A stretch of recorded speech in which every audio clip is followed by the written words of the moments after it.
I'm here today with Dick Moore. He is a 20-year veteran of being a headmaster at a school. He is a father of 4, and one of his children took his own life. Dick has now devoted his life to helping parents to help their adolescents with mental first aid. Hi, Dick. Good morning, Karen. So, Dick, I wonder if you could tell us what are the most common issues that adolescents face, that children are facing, mental issues? Well, I think it's very tempting to want to label everything and put it in a box and come up with this label and that label. But assuming one does do that, then depression, self-harm, disordered eating, and then a sort of strange combination of anxiety and stress, anxiety disorder. Do you know 75% of all mental health issues later in life begin in adolescence?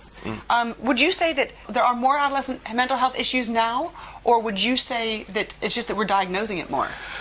We're certainly diagnosing it more because knowledge is so much greater. The advances of neuroscience make things massive, but 50% of GPs have minimal mental health training. Therefore, the diagnosis, even now, I think the diagnosis rates would be greater.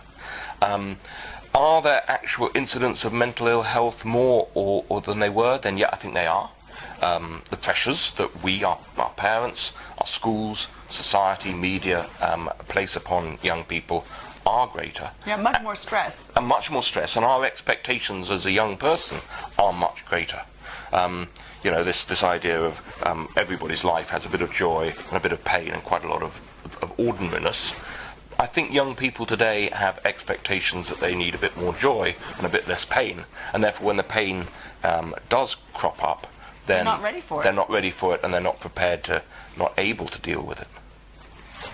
I think what parents really want to know is how do they tell if their child needs help?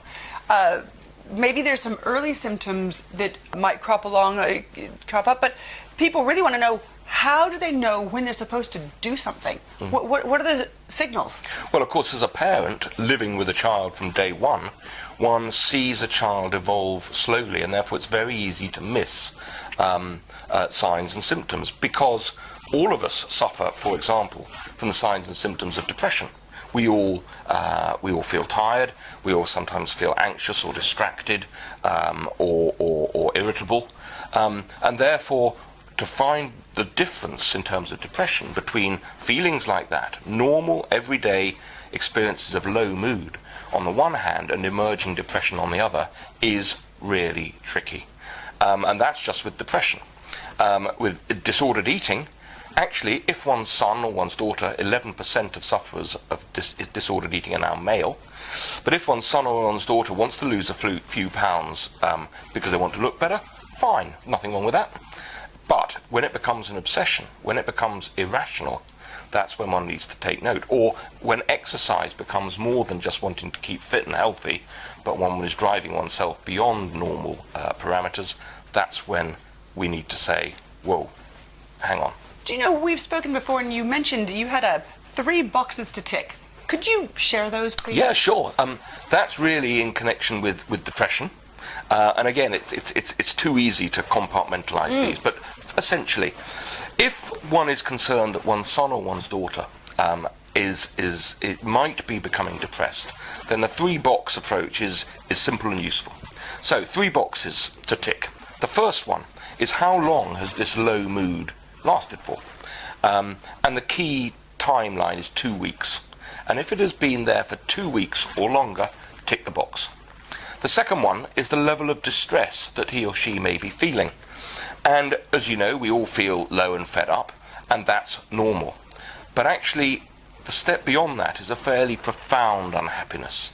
And if we judge that our son or daughter has felt that level of unhappiness for 2 or more weeks, you tick that second box.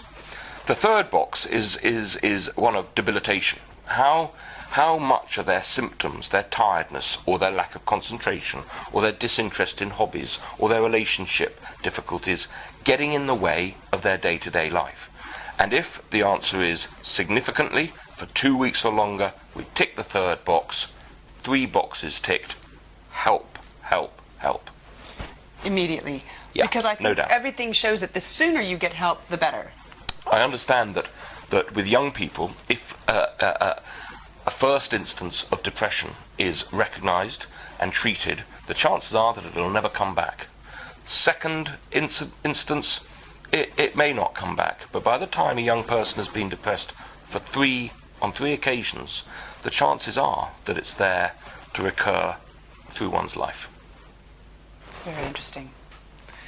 So the other thing parents would want to know is, if they've got help, they've gone to get professional help, but what can we as parents do to help our child, to try to ease the situation? What do we do? Well, speaking as somebody who clearly didn't do enough, I know how very difficult it is as a parent.